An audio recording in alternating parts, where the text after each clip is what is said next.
મહિનાની બંને એકાદશી પર અન્ન ગ્રહણ ન કરો.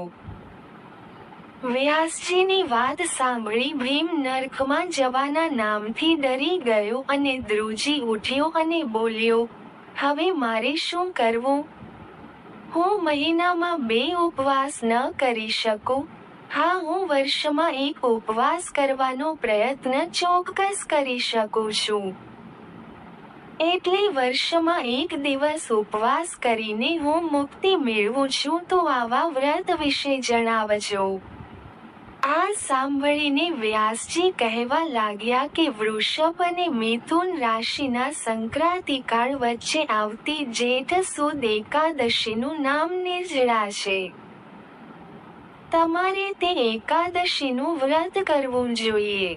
આ એકાદશીના વ્રત દરમિયાન સ્નાન અને અચમન સિવાય જળ નિષેધ છે.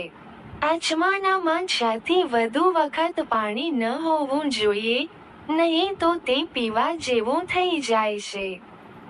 આ દિવસે ભોજન ન કરવું જોઈએ, કારણ કે ભોજન ખાવાથી વ્રત નષ્ટ થઈ જાય છે. જો કોઈ વ્યક્તિ એકાદશીના સૂર્યોદયથી લઈ પર 12ના સૂર્યોદય સુધી પાણી ગ્રહણ નથી કરતું, તેને બધી એકાદશીઓના વ્રતનું ફળ મળે છે. 12 તિથિ પર સૂર્યોદય પહેલા ઉઠીને સ્નાન વગેરે કરી બ્રાહ્મણોને દાન પુણ્ય કરવું જોઈએ.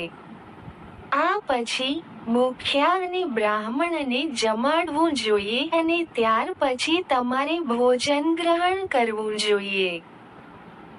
આખા વર્ષની તમામ 11ના ઉપવાસનું ફળ આ એક એકાદશી વ્રતનું કરવાથી મળી જાય છે. વ્યાસજીએ કહ્યું, હે ભીમ, આ વાત મને ખુદ ભગવાને જ કહી છે.